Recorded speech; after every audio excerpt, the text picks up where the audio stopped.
Muito obrigado pelo convite, para mim é uma honra. Também quero estender os meus agradecimentos a todo o corpo de liderança do Sopro. Louvado seja Deus pela vida de vocês. Creiam que 2025 vai ser um ano de muitas surpresas, viu?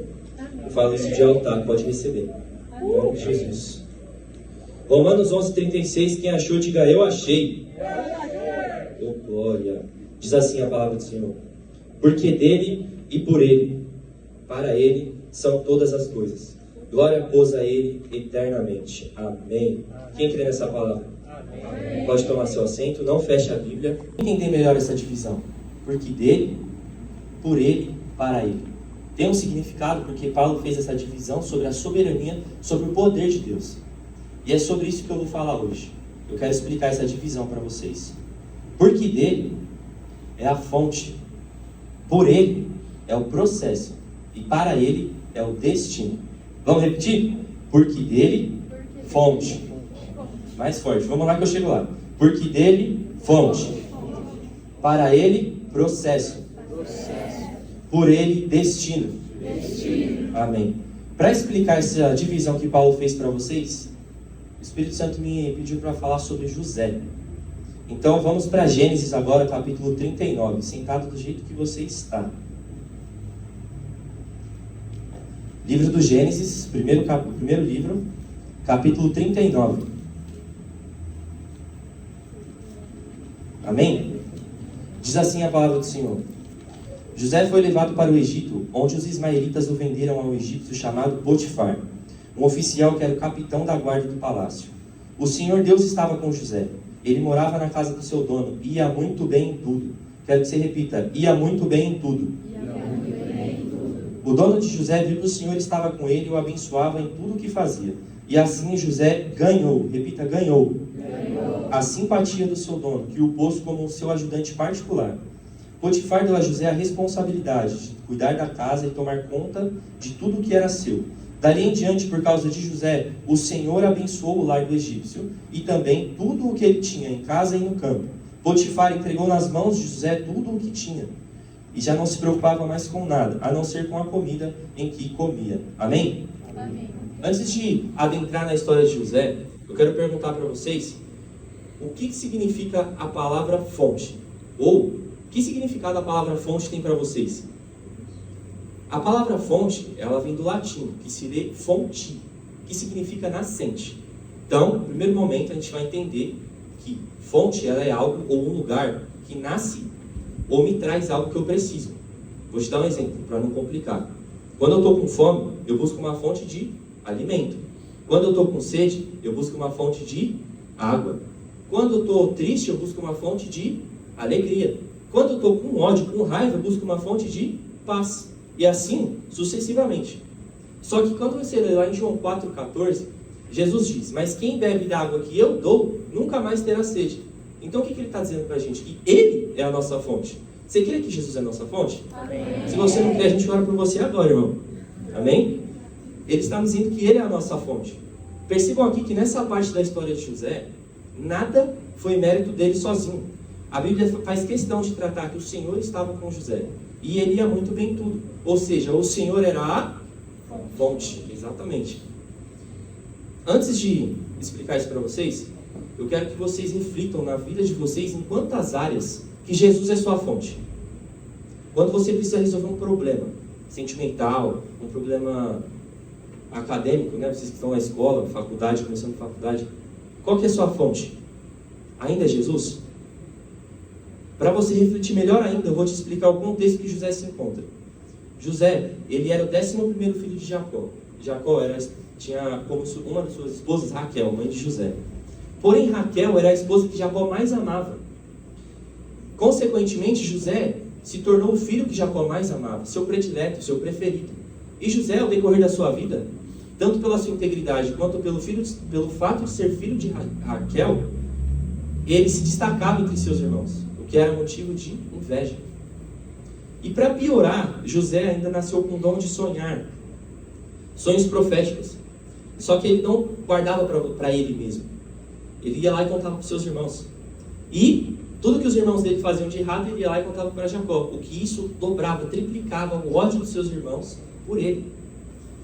E para piorar mais ainda, Jacó anunciava isso publicamente, para todos saberem que José era o preferido.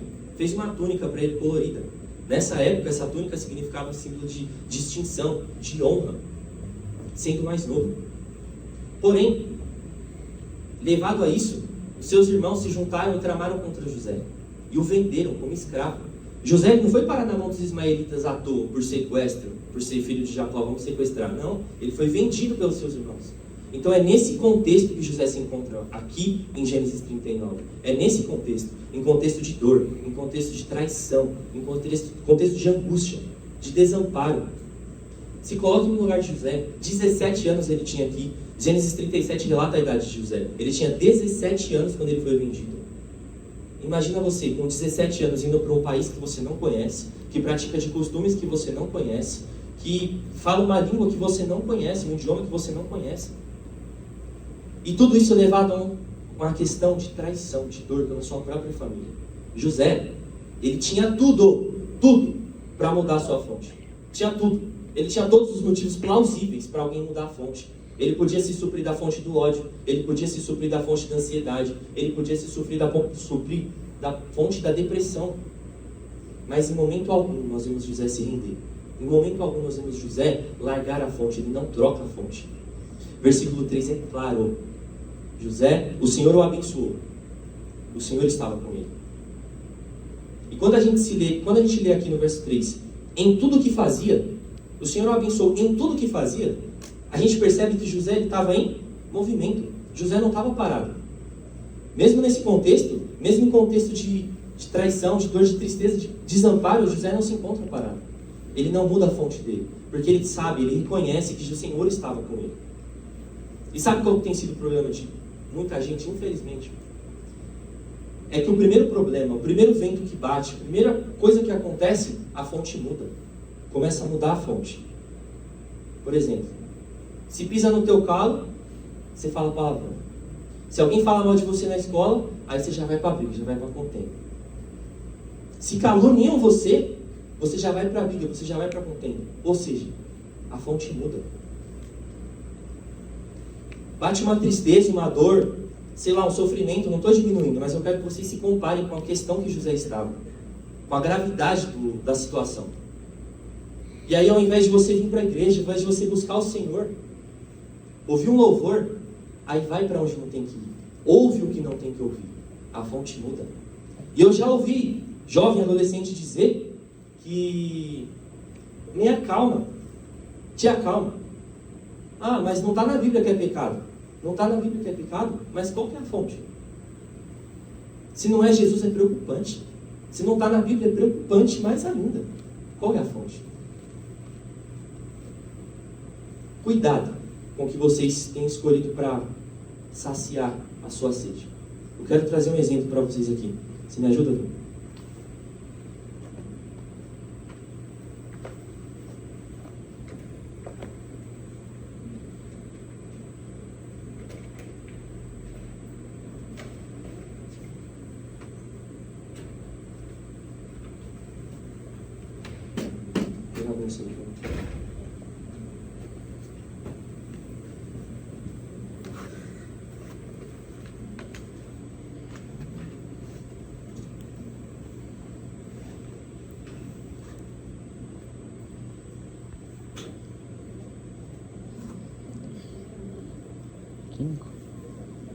Químico.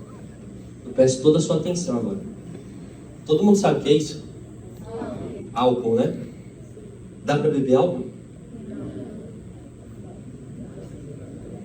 Só se você quiser morrer, né? Se você quiser danificar seus órgãos. Todo mundo sabe o que é isso? A gente bebe água, né? A gente precisa da água, senão a gente morre. Então, beleza.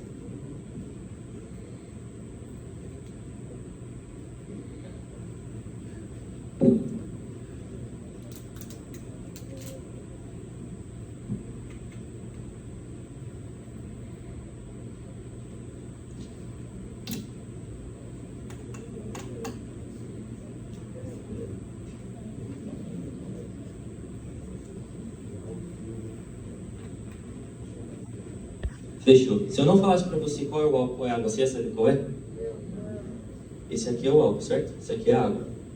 Dentro do copo, o álcool parece água, não parece? Parece. E a água não parece o álcool? Parece. Então aqui você já aprende que nem tudo que se parece, de fato é. Jovens, presta muita atenção. Tem muito álcool aí fora se passando por água. E vocês estão bebendo. Eu não vim aqui para apontar o dedo na cara de ninguém. Eu vim aqui para te dar um alerta. Comecem a buscar a fonte. Comecem a saber o que é o álcool e o que é a água. Comecem a prestar atenção com o que vocês têm, com o que vocês têm olhado, o que vocês têm visto, o que vocês têm assistido, o que vocês têm consumido. É álcool ou é água? Porque se você não vai buscar saber o que é antes de beber, você pode estar, exatamente como eu falei, danificando os seus órgãos, só que espirituais, sua salvação, sua intimidade com Deus, sua proximidade com o Espírito Santo, a provisão do Senhor. Jovem que se sacia com álcool no lugar da água nunca vai conhecer a verdadeira intimidade. Comecem a buscar a verdadeira fonte. Amém. Eu creio que nessa tarde nós vamos aprender com José. Nós não trocaremos a nossa fonte por nada. Amém. Nós não trocaremos a nossa fonte por nada. Eu vou falar até você entender. Nós não trocaremos a nossa fonte por nada. Amém. Não importa o contexto, não importa a luta, não importa a dor, não importa a traição, nem que venha da nossa família. Nós não trocaremos a nossa fonte por nada. E o Senhor será conosco e nos abençoará em tudo que fizermos. Recebe essa palavra em nome de Jesus. E da mesma forma que José, ele ganha, versículo 4, assim José ganhou a simpatia do seu dono. Eu profetizo na sua vida que assim vai ser com você, jovem. Deus está vendo o teu esforço. Deus está vendo a tua luta. Deus sabe como é difícil você no meio da tua escola ser um cristão. Deus sabe como é difícil você no meio da sua família ser um cristão. Deus sabe e Ele está vendo a sua luta. E Ele vai fazer com que você ganhe algo além do que você imagina. Basta não trocar a fonte por nada. Não abandone a fonte por nada. A água é Ele que é a vida. Você não precisa se machucar, você não precisa se trancar, você não precisa parar de ouvir seus pais, parar de ouvir seus líderes. Não abandonem a fonte por nada. Em nome de Jesus. Então já entendemos que porque dele, primeira divisão, é a nossa fonte, certo? Amém. Antes de passar ao próximo tópico, lembra que eu falei que Jesus vai te dar, que você vai ganhar se você não trocar a fonte, mas quando você ganhar, isso é muito importante, não se esqueçam quem deu, não se esqueçam qual é a fonte, jamais. José, por mais que ele ganhou a simpatia de Potifar, por mais que ele não abandonou a fonte, em momento algum ele se esqueceu disso. Ele não abandonou nem antes da posição e nem depois da posição. Amém? O próximo tópico agora é qual? Por ele. Por ele que eu suporto o processo. Você pode repetir? Por ele que eu suporto o processo. A gente vai agora pedir para você não fechar a Bíblia, Gênesis 17, tá? Ao 23.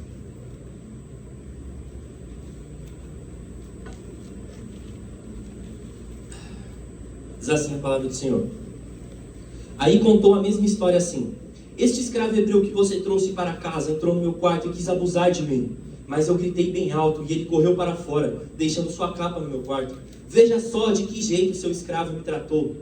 Quando ouviu essa história, o dono de José ficou com muita raiva e agarrou José e o pôs na cadeia, onde ficavam os presos do rei. E José ficou ali.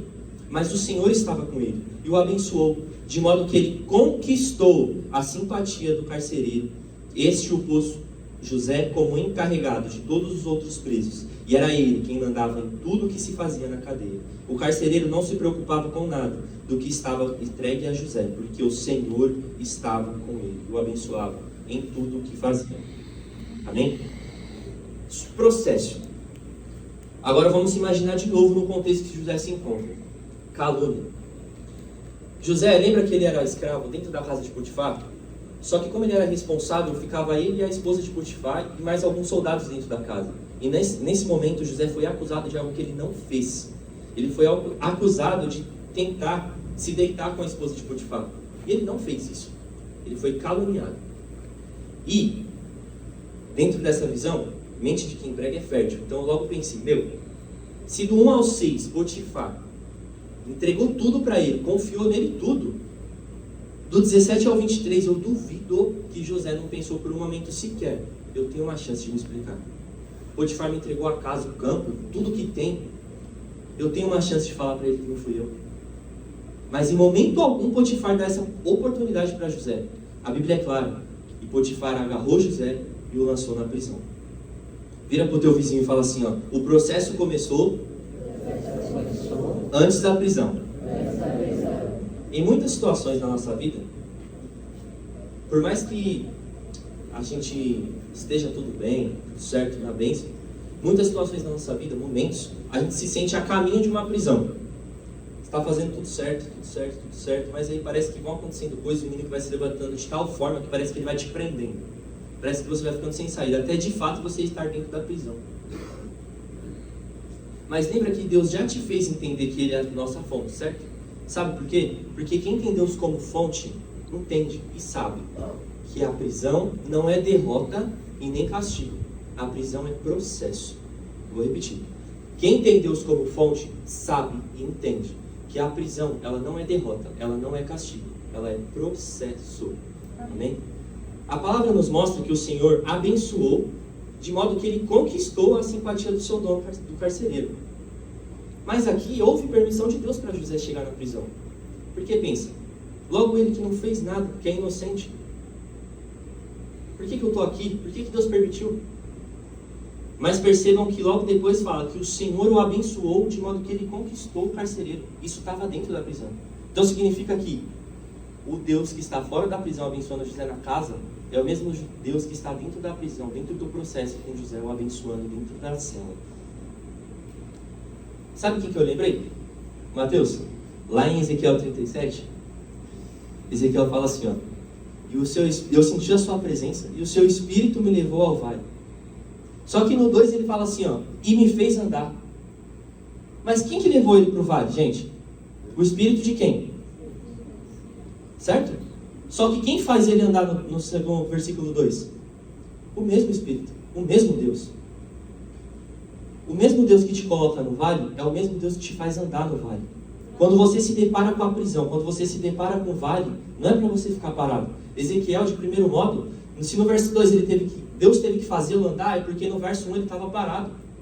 Ele só conseguia enxergar ossos secos.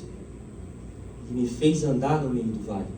Outras versões vai dizer, e me levou para dar uma volta. Atos 27 e 28, a viagem de Paulo até Roma. Quem falou que Paulo ia chegar até Roma? Deus. Paulo, você chegará em Roma. Só que no meio da viagem teve luta, o barco quase virou, todo mundo quase morreu, teve que parar em Malta. Só que em Malta teve serpente derrotada pelo fogo, em Malta teve cura, em Malta teve pessoas alcançadas por Cristo. Ou seja, o mesmo Deus que te põe no processo é o Deus que te acompanha no meio do processo. O mesmo Deus que te coloca na prisão é o Deus que te acompanha no meio da prisão. Por isso que você não precisa temer, você não precisa entender. Só saiba que Ele está contigo e te abençoará em tudo o que você fizer. Amém. Agora eu quero que você reflita comigo nessa palavra conquista. José conquistou. Quando a gente lê isso, a gente entende de novo que José estava em movimento, mesmo dentro da prisão. Dentro da prisão ele também não foi ele não mudou a fonte é a mesma. José já entendeu que o Espírito do Senhor estava com ele. E a fonte não mudou.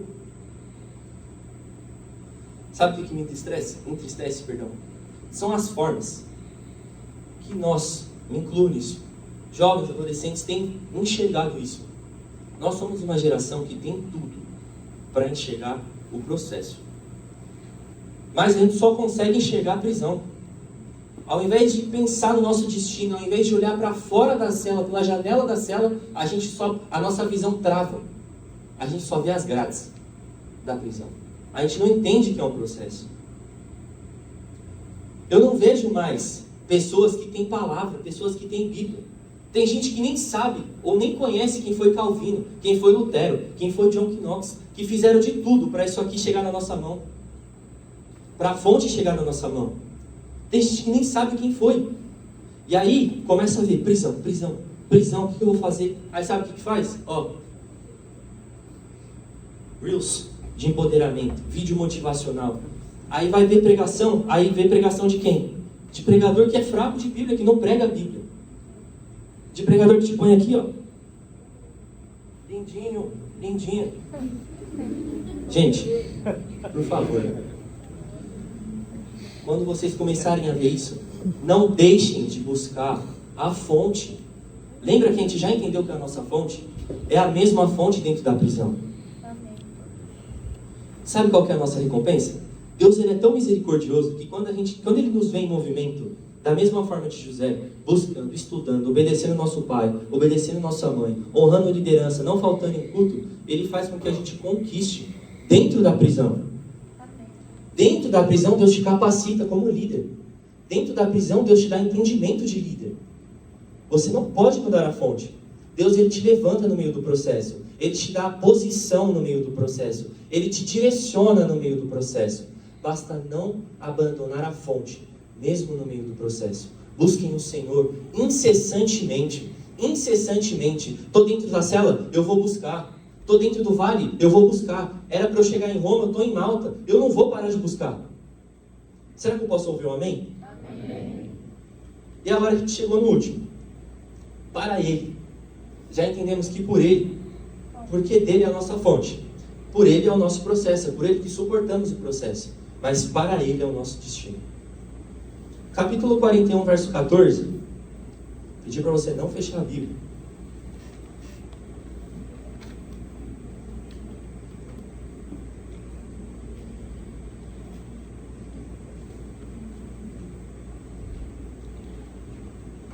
Diz assim a palavra.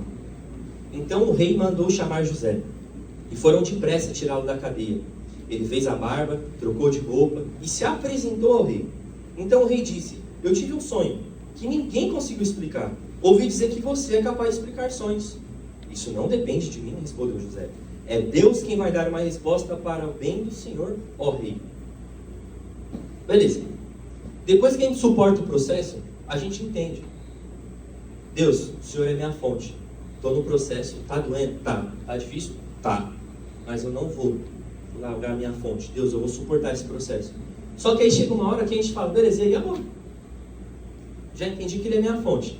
Eu estou no meio do processo, mas não acaba. E agora? Chega um momento que a gente entra numa sala de espera espiritual. E é nessa sala que Deus vê teu coração. Da mesma forma que Deus levou Jesus para o deserto, é da mesma forma que Ele nos enxerga dentro dessa sala de espera espiritual. Porque é no deserto, é na espera, é na paciência que Deus vê nosso coração. É nesse momento que a gente se revela quem nós somos. Quando o processo, porque de primeira mão, se você está firme, devendo da fonte, você não abandona, fechou. Chega o processo, você está forte. Só que aí o processo não acaba. Parece, na sua mente não acaba. Não parece que nunca vai acabar. E aí? É nessa hora que a gente começa a se revelar. E é nessa hora que Deus vê nosso coração. José, depois de fazer tudo o que fez, nesse contexto aqui no capítulo 41, antes do rei chamar ele, verso 1 vai dizer que 2 anos se passaram. 2 anos se passaram, no mesmo capítulo. José dentro da prisão, lembra que eu falei que ele tinha sonhos proféticos? Dentro da prisão tinha dois companheiros de cela, um copeiro e um padeiro, que serviam ao rei do Egito, ao faraó. Só que aí, eles fizeram uma arapuca contra o rei e foram pegos. E os 2 foram presos e foram parar na cela de José. E os 2 tiveram sonhos. E aí, quando compartilharam esses sonhos com José, José os interpretou. E ele disse, um de vocês, no caso o padeiro, vai morrer, e o outro, no caso o copeiro, irá viver e voltará ao palácio, voltará a estar diante do rei. E foi o que aconteceu. De fato aconteceu. E quando o copeiro, quando ele foi para o palácio de volta encontrar com o rei, José disse, lembra-te de mim quando eu chegar diante do rei. Só que 2 anos se passaram. José já teve seu dom aprimorado por Deus, porque quem antes só sonhava e profetizava através do sonho, agora ele interpreta sonho e profetiza. Ele teve seu dom aprimorado dentro da prisão. Ele não abandonou o processo. Só que 2 anos se passaram. Pensa como estava o coração de José. Só que mais para frente vai dizer que um dia o rei sonhou. Foi o que nós acabamos de ler. Um dia o rei sonhou. E quem que está na sala de espera espiritual? Quem que teve seu dom aprimorado por Deus? Quem que reconheceu quem era a fonte e estava no meio do processo? José. E aí, mais para frente vai dizer assim, ó. E um dia o rei mandou chamar José. Eu quero te perguntar, você já entendeu quem é sua fonte? você já sabe que não vai ser fácil o processo. Por mais que 2 anos se passem aqui de forma simbólica, pode ser mais. Você não vai largar. Você vai permanecer na sala de espera espiritual. Mas você vai estar pronto para ser chamado? Como é que está teu coração? Quer ver? Eu vou contar uma história para vocês. Gente, é inevitável, tá? É fato. Toda igreja tem um doido. Toda igreja tem um doido. Sempre tem um que tem um parafuso a menos. E aí uma vez eu fui numa conferência do pastor Moisés Leopoldino, grande pastor, essa história eu nunca vou esquecer. Ele disse assim, ó, que uma vez ele foi pregar numa igreja, a qual ele ficou um certo tempo nessa igreja. Nessa igreja tinha um certo doidinho. Só que o doidinho era usado por Deus. O doidinho estava de dia, de noite, de tarde, qualquer horário que você fosse, ele ia estar na igreja. De terno completo, com a toalhinha, pentecostal, coisa forte. Entregava profecia, umas era de Deus, outras era dele, tá tudo bem. Era o doidinho da igreja, era servo, mas era usado. E aí, beleza. Um irmão dessa igreja foi contar uma história pro pastor. Ele disse assim, uma vez, pastor, eu estava indo dormir, já era por volta de 00:30, 1h da manhã. Aí eu escuto minha porta. Aí eu vou descer lá, na hora que eu abro a porta, quem que tá lá na porta?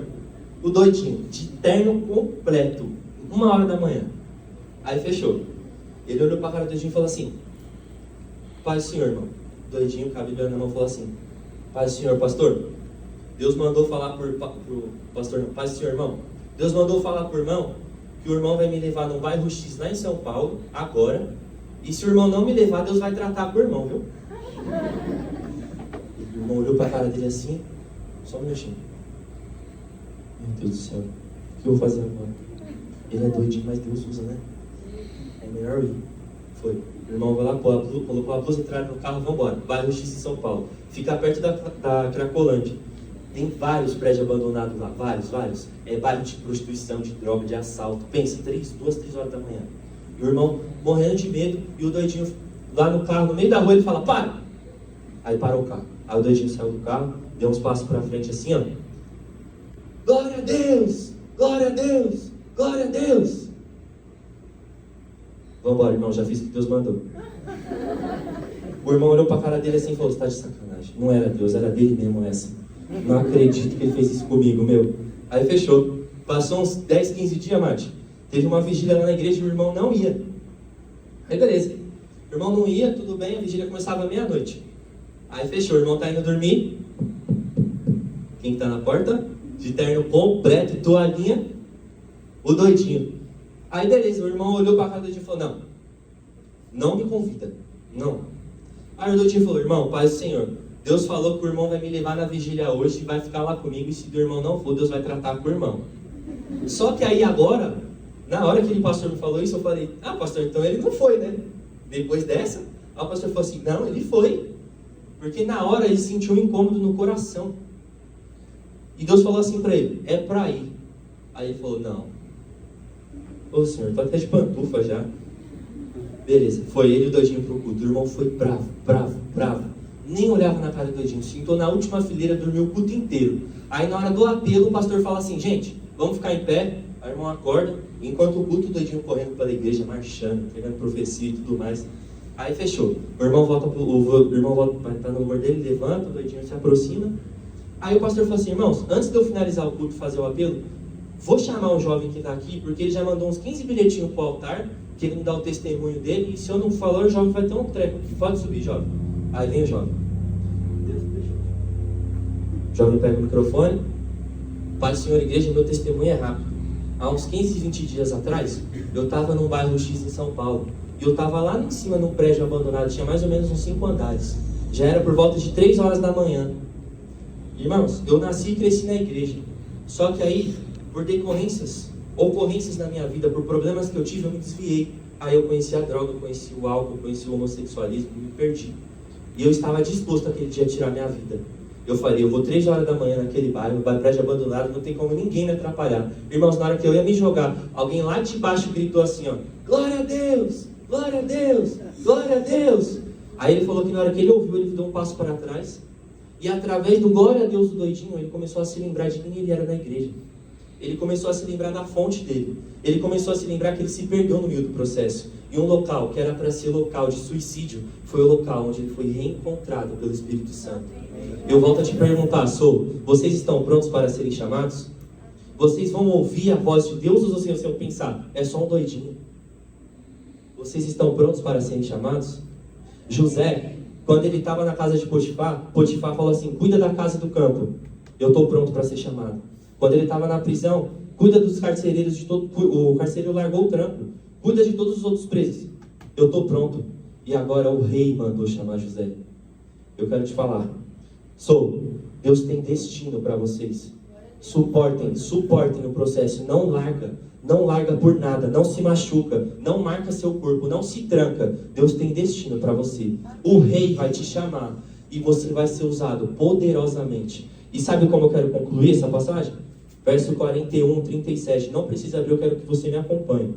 O conselho de José agradou ao rei e aos seus funcionários. E o rei lhes disse, não poderíamos achar ninguém melhor para dirigir o país do que José, um homem em quem está o Espírito de Deus. Depois virou-se para José e disse, Deus lhe mostrou tudo isso, e assim está claro que não há ninguém que tenha mais capacidade e sabedoria do que você. Você vai ficar encarregado do meu palácio, e todo o povo obedecerá às suas ordens. Neste momento eu te coloco como governador do Egito. De escravo, de preso, para governador do Egito. Então o rei tirou o anel do seu dedo, o anel de sinete, e o colocou no dedo de José. Em seguida mandou que vestissem de roupas de linho fino e colocou uma corrente de ouro no seu pescoço. O anel de sinete significa o poder de tomar decisões. Pode estender sua mão para cantar, por favor, por favor. É com todo o temor que eu digo isso. Deus está colocando um anel na tua mão. Ele vai te chamar, e o poder de tomar decisões certas dentro da tua casa, dentro da tua escola, dentro do teu parentesco.